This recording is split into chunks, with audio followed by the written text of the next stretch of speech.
মানবতা আজ কোথায়? পুরো মর্নিয়াবাসীর কাছে প্রশ্ন। রাজ্জাক মাস্টার থাক ওখানে, আমরা চাই সবাই। প্রতিটা বাচ্চার খবর নেয় সে, একটা বাচ্চা যদি স্কুলে না যায় সে নিজে এসে খবর নেয়। একজন সৎ ও নিষ্ঠাবান শিক্ষক রাজ্জাক মাস্টার অকালে শিক্ষাদান থেকে বিরত থাকবেন, জনগণ কি সেটি চান? সেই সাথে আদৌ তিনি কি স্বভাবের ছিলেন? এলাকাবাসীর দাবি, রাজ্জাক মাস্টার একজন সৎ ও নিষ্ঠাবান শিক্ষক, পাঠদানে কখনো করেননি কৃপণতা। ভাই উনি খুব ভালো শিক্ষক ছিল, মনে করেন যে ওনার মতো শিক্ষক হয় না। যতগুলো স্টুডেন্ট আছে ওনাকে দেখি ভয় করে, কিন্তু উনি যদি দুর্নীতি করতো তাহলে আজ ওনার বউ বাচ্চার অবস্থা এরকম দাঁড়াতো না, মনে করেন যে ওনারও অবস্থা এরকম দাঁড়াতো না। আর ওনার ইনকাম হচ্ছে ওই স্কুল যাওয়া আর আসা, ওনার যে বাড়তি কোনো আয় মনে করেন সামনে বা পেছনে আসার, এটা ওনার কোনো নাই, এই ইনকামের সোর্সটা ওনার নাই। ওনার ওই ওই স্কুলেই উনি বেতন পায়, এই দিয়ে ওনার বউ বাচ্চার ডাল ভাত। তার পরিবারের কান্না কে শুনবে? এই কান্নার শেষ কোথায়?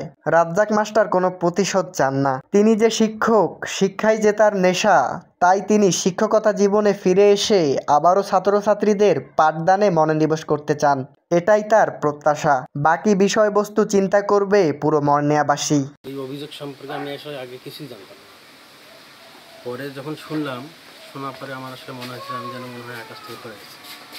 তো এমন অবস্থার প্রেক্ষিতে আসলে আমি কখনো কামনা করি নাই। আমি আমার স্কুল জীবনে আমি যখন ওই স্কুলে প্রথম ওপেন করি তখন আমি 7 জন শিক্ষক নিয়োগ দিয়েছি। তখন আমি দুর্নীতি তো করতে পারতাম, কিন্তু তখন আমি দুর্নীতি করলাম না। আজকে যেখানে আমার ধরা ছোঁয়ার বাইরে, যেটা সম্পর্কে আমি কিছুই জানি না, আমি শুধু চাইছিলাম প্রতিষ্ঠানটা ভালো চলবে, কারোর সঙ্গে ক্লাস নেই, কারোর সঙ্গে শত্রুতা না, সবার সঙ্গে বন্ধুত্ব সম্পর্ক।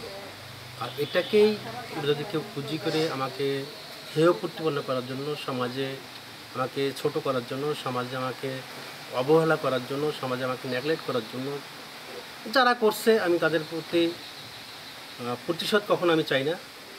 সেই মহান সৃষ্টিকর্তা তিনিই সব কিছু ভালো জানেন, তিনিই সব কিছু দেখবেন।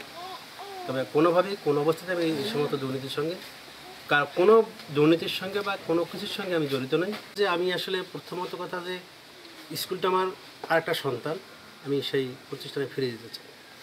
আমি আমার ইনকাম কোনো সোর্স নাই, আমি যেটা বাড়ি করে আসি এই জমিটা আমার বাবার দেওয়া।